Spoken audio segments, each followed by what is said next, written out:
جو عیدوں کی عید ہے جسے ہم 12 ربیع الاول شریف کہتے ہیں، اور اس دن آمنہ کا لال حضور سید عالم صلی اللہ علیہ وسلم تشریف لائے 12 ربیع الاول کی مقدس ساعتوں میں، اس لیے یہ دن عیدوں کی عید ہے۔ میرے پیارے آقا صلی اللہ علیہ وسلم کے پیارے دیوانوں، جس دن سے آقا کریم صلی اللہ علیہ وسلم کی ولادت ہوئی ہے، اس دن سے لے کر آج تک اہل ایمان نے اپنے دور کے تقاضوں کے مطابق حضور علیہ السلام کا میلاد اپنے اپنے اعتبار سے منایا۔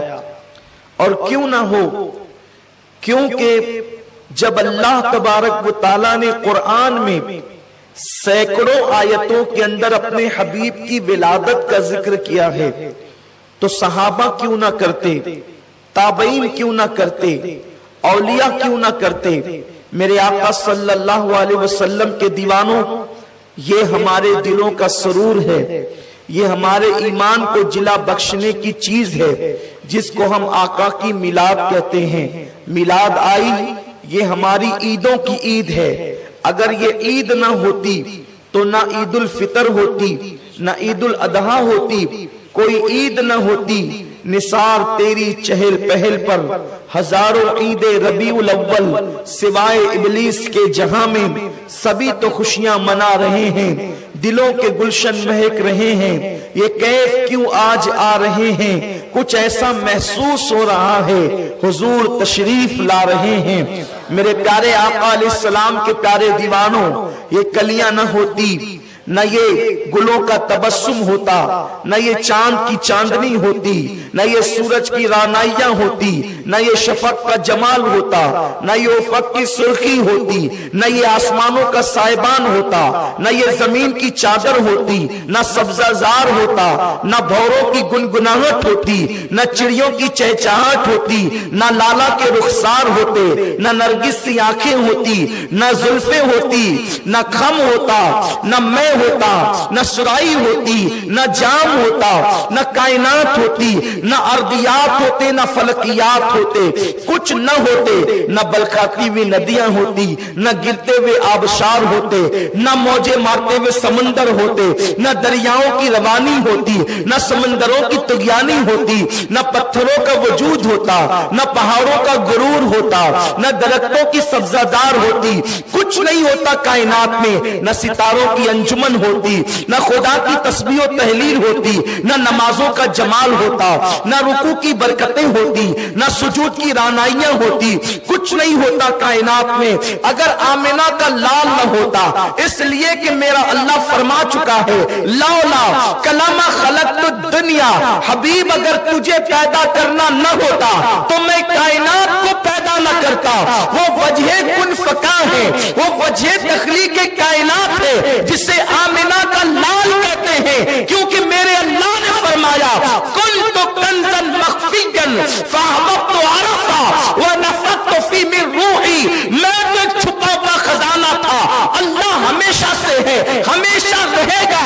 اللہ فرماتا ہے میں ایک چھپا ہوا خزانہ تھا، میں نے اپنے آپ کو چھپا کر کے رکھا تھا، جب میں نے چاہا کہ مجھے پہچانا جائے تو میں نے انسانیت کی جان آمنہ کے لال محمد الرسول اللہ کو پیدا کر دیا۔ میرے آقا علیہ السلام کے پیارے دیوانوں، جنت ان کے طفیل بنی، دوزخ ان کے طفیل بنی، عرش ان کے طفیل بنا، فرش ان کے طفیل بنا، کرسی ان کے طفیل بنی، فرشتے ان کے طفیل بنے، جنات ان کے طفیل بنے، انس ان کے طفیل بنے۔ نہ آرائش کرتا خدا سارے زمانے میں، نہ کیوں آرائش کرتا خدا سارے زمانے میں، تمہیں دولہا بنا کے بھیجنا تھا اس زمانے میں۔ میرے پیارے آقا علیہ السلام کے پیارے دیوانوں، آقا کریم کی آمد، حضور سید عالم کی آمد تخلیق کائنات کی وجہ ہے، وہ وجہ تخلیق کائنات ہے۔ اللہ اکبر، قرآن کا نزول نہ ہوتا اگر وہ نہ آتے، خدا کا دیدار ہمیں نصیب نہ ہوتا جنت میں اگر ان کا وجود پاک نہ ہوتا, اللہ کی معرفت نہ ہوتی اگر وہ نہ آتے. یاد رکھیں یہ گفتگو تو انشاءاللہ آگے پھر کبھی ہوگی. آج جو میرا عنوان ہے ہم میلاد کیوں نہ منائیں, میں اس پر آج گفتگو کرنا چاہتا ہوں. اپنے بیگانے میلاد سے محبت کرنے والوں سے بھی اور میلاد کی مخالفت کرنے والوں سے بھی بس میں تھوڑی دیر ان کے کانوں کی سماعت, ان کے دلوں کی توجہ, ان کی نظروں کی جو ہے وہ پاکیزگی اپنے چہرے کی طرف چاہتا ہوں تاکہ لوگ سنیں ہم میلاد کیوں نہ منائیں. میرے آقا صلی اللہ علیہ وسلم کے دیوانوں, میلاد کہتے ہیں آقا کریم صلی اللہ علیہ وسلم کی ولادت کے ذکر کے کرنے کو. حضور تشریف لائے تو کیا ہوا, آقا کی آمد ہوئی تو کیا ہوا, بس اسی کا ذکر کرنا یہ میلاد النبی صلی اللہ علیہ وسلم ہے. اب اس کے لیے کوئی اہتمام کرے, کوئی انتظام کرے, کوئی جو ہے وہ سجاوٹ کرے تو یہ جت قدر اہتمام بڑھتا جائے گا اسی قدر جو ہے وہ ثواب بھی بڑھتا جائے گا, کیونکہ اہتمام عزت و توقیر کے لیے ہوتا ہے, تعظیم و احترام کے لیے ہوتا ہے. اب آئے میں آپ کو بتاؤں ہم میلاد کیوں نہ منائیں, اس لیے کہ میلاد کا جو تعارف, اس کا پریچے, اس کا ڈیفینیشن جو میں نے پیش کیا وہ یہ ہے کہ حضور کی ولادت کے وقت کے واقعات کا ذکر کرنا یہ میلاد النبی صلی اللہ علیہ وسلم ہے. اس کا اہتمام جیسے نفس شادی کسے کہتے ہیں, شادی کی تعریف عرف میں یہ ہے کہ کسی لڑکا لڑکی کا ایجاب و قبول ہوتا ہے, نکاح اسی کو کہتے ہیں. دو گواہ ہو ایک قاضی تو بھی نکاح ہو جائے گا, ٹھیک ہے. لیکن کبھی ہم میں سے کوئی ایسا نہیں کرتا کہ دو گواہ ہو ایک قاضی, دولہا دلہن, بلکہ قاضی کی بھی ضرورت نہیں ہے.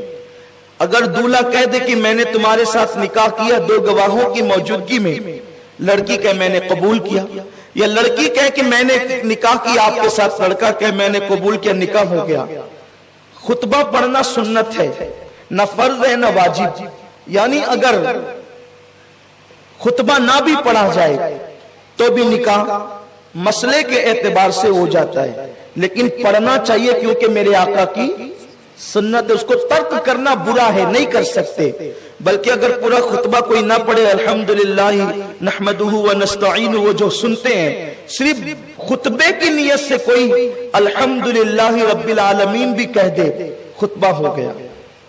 یہ ایک مسئلہ میں نے بتایا آپ کو. اگر آپ کو تھوڑا سا اچھمبا لگے تو آپ بار شریعت دیکھ لیں, بہت آسان سی کتاب ہے بار شریعت, آپ کو یہ مسائل سب اس میں مل جائیں گے. لیکن کوئی ایسا نہیں کرتا. کیوں نہیں کرتا؟ اگر آپ اس طریقے سے نکاح کریں گے, جب بعد کے لوگوں کو پتا چلے گا تو لوگ کہیں گے کہ یہ حادثہ ہوا کب. اس لیے ہم ایسا نہیں کرتے. کیوں نہیں کرتے؟ اس لیے کہ یہ ایک اچھی چیز نہیں ہے, یہ تہذیب کے بھی خلاف ہے, تمدن کے بھی خلاف ہے, شرافت کے بھی خلاف ہے. کیونکہ اگر آپ اس طرح چوری چوری چپکے چپکے نکاح کریں گے تو لوگ کہیں گے کہیں کوئی گڑبڑ تو نہیں ہوئی تھی کہ کبھی بھی نکاح ہو گیا. اس لیے ہم کیا کرتے ہیں, منڈپ لگواتے ہیں جسے ہم شامیانہ کہتے ہیں, لیکن اس شامیانے کو عامیانہ انداز میں ہم منڈپ کہتے ہیں. تو منڈپ لگاتے ہیں, اسٹیج ہوتا ہے, دیگیں پکتی ہے, رکے بیٹھتے ہیں, لوگ مدعو ہوتے ہیں, امیر غریب چھوٹے بڑے سب آتے ہیں, کہیں درجنوں میں, کہیں سینکڑوں میں, کہیں ہزاروں میں, اور نکاح ہوتا ہے. یہی تو ہوتا ہے. منڈپ کا شادی سے کوئی تعلق نہیں ہے, لیکن منڈپ اس لیے لگتا ہے کہ مہمان آئیں گے تو دھوپ میں تو نہیں بٹھائیں گے. اگر دھوپ میں بٹھائیں گے تو لوگ کہیں گے کہ یہ آدمی جو ہے یہ لوگوں کی عزت کرنے سے ناواقف ہے, اسے پتا نہیں ہے کہ تعظیم کسے کہتے ہیں. لوگ آئیں گے تو چٹائی پر بھی بیٹھ سکتے ہیں, لیکن ہم کرسیاں لگاتے ہیں. آ کر ہم لوگ پانی پی کے بھی چلے جاتے ہیں, لیکن ہم شربت پلاتے ہیں. شربت بھی صرف شکر اور پانی سے مل کے شربت بن جاتا ہے, لیکن ہم اس میں دودھ ڈالتے ہیں, اس میں خوشبو ڈالتے ہیں, سینٹ ڈالتے ہیں وغیرہ وغیرہ. میں کوئی آپ کو شربت بنانے کی ترکیب بتانے نہیں بیٹھا, صرف ایک ہلکی سی تمہید چاہتا ہوں کہ آپ کی توجہ میری طرف ہو جائے. یہ سب اس لیے ہوتا ہے, حالانکہ نکاح سے اس کا کوئی تعلق نہیں ہے, نہ شربت کا, نہ منڈپ کا, نہ دیگ کا, نہ کھانے کا, نہ کرسی کا, کوئی تعلق نہیں ہے. اگر اس سے ہٹ کر بھی آپ کریں تو بھی نکاح ہو جائے, ٹاٹ پٹی پہ بیٹھے تو بھی ہو جائے, شربت نہ ہو تو بھی ہو جائے, منڈپ نہ ہو تو بھی ہو جائے, لیکن آپ آنے والے مہمان کی عزت کی خاطر اچھے سے اچھا انتظام کرتے ہیں تاکہ آنے والے کو پتا چلے کہ جس کے گھر کی شادی میں جا رہے ہیں وہ کوئی پٹیچر یا جائر نہیں ہے, مہمانوں کی قدر جانتا ہے, مہمانوں کا احترام جانتا ہے, مہمانوں کی تکریم جانتا ہے. اور حضور علیہ السلام کا فرمان ہے جو اللہ اور یوم آخرت پہ ایمان رکھتا ہو وہ مہمان کی تکریم اور تعظیم کرے. خدا کی قسم یہ نہ فرض ہے نہ واجب, اللہ اکبر, لیکن تکریم مہمان کا حکم ہے, اس لیے سب کچھ کرتے ہیں. میلاد بس اتنی ہے, میلاد بس اتنی ہے کہ حضور کی آمد کا ذکر کیا جائے, لیکن چونکہ آنے والا اس قدر شان و شوکت والا ہے, خدا کا حبیب ہے کہ ہمارا دل نہیں بھرتا کہ زمین پہ بیٹھ کر وہ واقعات بیان کرے, اس لیے ہم لائٹنگیں بھی لگاتے ہیں, کمکمے بھی لگاتے ہیں, اسٹیج بھی سجاتے ہیں, جھنڈے بھی لگاتے ہیں, دھوم دھام کرتے ہیں تاکہ پتہ چل جائے آنے والا معمولی نہیں, وہ اللہ کا نائب مطلق آ رہا ہے. تکریم کا حکم تعظیم کے لیے کیا جاتا ہے, ورنہ میلاد صرف واقعات میلاد کو بیان کرنے کا نام ہے. اب آئیے نا خدا نے کیسے ان کی آمد بیان کی. میرا اللہ فرماتا ہے لقد جاءکم رسول, تحقیق تمہارے پاس آ گیا عزت والا رسول. اس رسول کی شان کیا ہے؟ عزیز عنتم حریص, تمہارا مشقت میں پڑنا اس رسول پر بڑا بھاری پڑتا ہے. وہ تم سے اتنی محبت کرتا ہے کہ اگر تمہیں کانٹا بھی چبھے تو وہ بے چین ہوتا ہے. تمہارے گھر کے چراغ کی بتی بھی گل ہو جائے تو اس کو بے قراری ہوتی ہے. وہ تم پر بڑا مہربان ہے.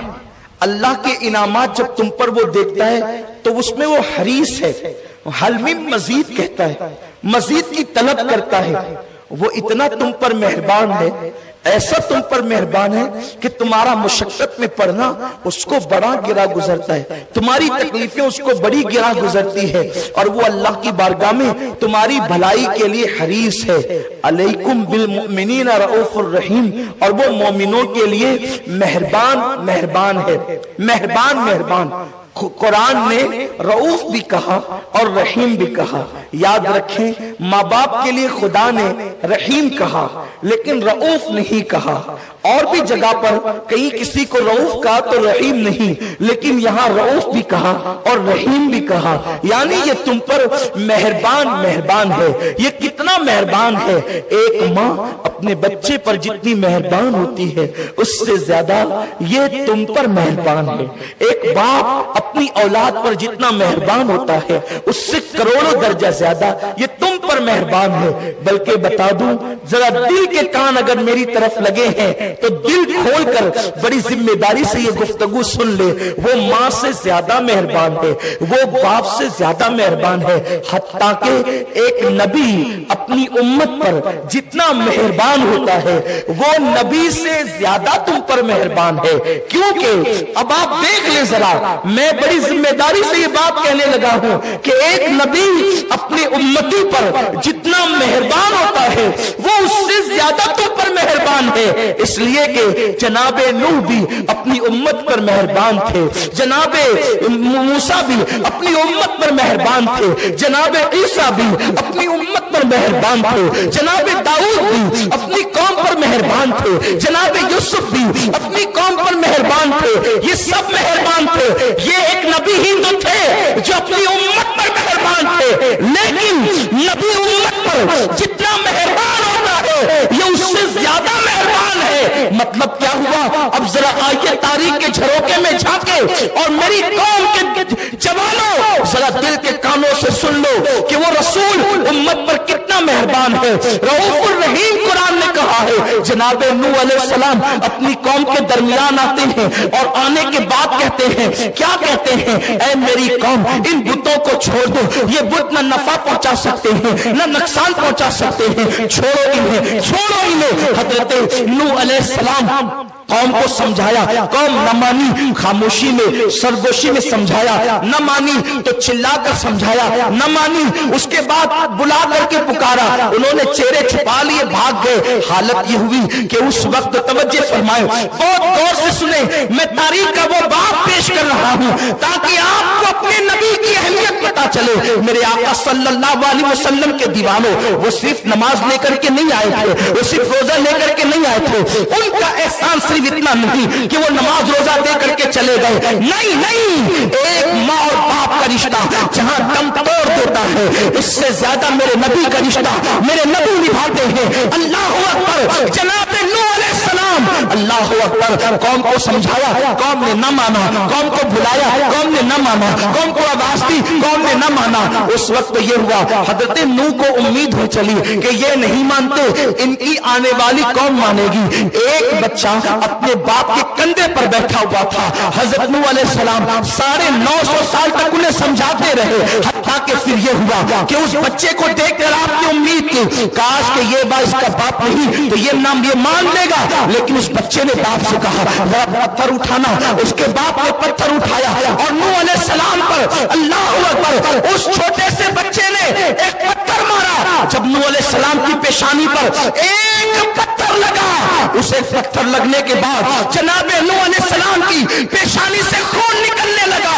جب نوح کی پیشانی سے ایک پتھر لگنے پر خون نکلا تو اللہ نے فرمایا نوح اب تیری تعظیم اور عزت کا سوال ہے، ہم اسے گوارا نہیں کرتے۔ نوح بول کیا ہے؟ نوح علیہ السلام کا نام عبد الغفور تھا، عبد الغفور بول کیا ہے؟ اور ان کے نام حدیثوں میں آئے ہیں، بول عبد الغفور کیا ہے؟ غفور کہتے ہیں بخشنے والے کو، عبد الغفور بخشنے والے کا بندہ جو 950 سال تک صبر کا پیکر بنا رہا، لیکن ایک پتھر پیشانی پر لگا۔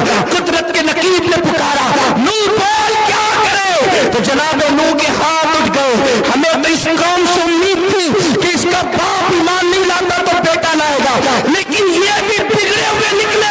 میرے اللہ انہیں ڈبا دے، آسمان سے بارش برسا، زمین سے پانی نکلے، پتھروں سے پانی نکلے، حتیٰ کہ چولہوں سے پانی نکلے، تنور سے پانی نکلے، تندور سے پانی نکلے۔ اللہ اکبر، پھر کیا ہوا؟ پہاڑوں سے پانی نکلا، زمین سے پانی نکلا، آسمان سے پانی نکلا، یہ سب کچھ ہوا اور قوم نوح مکمل کے مکمل تباہ و برباد ہو گئی۔ ایک نبی کی شفقتیں 950 سال تک اس قوم کے ساتھ رہی، اور نبی ہر نبی مشفق و مہربان ہوتا ہے، لیکن نوح کی پیشانی پر ایک پتھر لگا اور خون نکلا تو نوح علیہ السلام ان شفقتوں کے باوجود، کیونکہ شفقتیں ایک حد تک رہتی ہے، شفقتوں کے باوجود دعا کرتے اللہ انہیں ڈبا دے۔ یہ نبی اور امتی کی شفقتیں۔ جناب موسیٰ علیہ السلام، جناب موسیٰ علیہ السلام نبی ہیں، ان کی امت ہے، ان کی قوم ہے، بچوں کو قتل کیا جا رہا ہے، بیٹیوں کو رکھا جا رہا ہے۔ ایک وقت آتا ہے کہ جناب موسیٰ علیہ السلام تنگ آتے ہیں فرعونیوں کے ظلم سے، اور آپ اپنی قوم کو لے کر نکلتے ہیں، اور اس کے بعد جب فرعون پیچھے پیچھے آیا، ظلم کی انتہا کر دی تو موسیٰ کے ہاتھ اٹھ گئے، مولا ڈبا دے انہیں۔ اللہ نے ڈبا دیا ان کو۔ اسی طریقے سے آپ دیکھیں ایک سلسلہ ہے، اگر میں اسی کی طرف جاؤں تو وقت ختم ہو جائے۔ جناب لوط علیہ السلام کی قوم نے ستایا، آپ نے منع کیا، قوم نے کہا لوط تو بڑا شریف بنتا ہے، استغفر اللہ، تو بڑا شریف بنتا ہے، ہم تجھے اپنی بستی سے نکال دیں گے اور ہمیں معاذ اللہ تیری شرافت کی ضرورت نہیں، اور تو ہماری طرح بشر ہے۔ اس طرح کی باتیں ان لوگوں نے کی، جناب لوط کے ہاتھ اٹھ گئے۔ اللہ جو قوم اتنی بدترین ہو انہیں ہلاک کر دے، اس قوم پر پتھروں کی برسات ہوئی، وہ قوم مر گئی، حتیٰ کہ جس زمین کے حصے میں وہ رہتے تھے اس کو پلٹ دیا گیا۔ جناب صالح علیہ السلام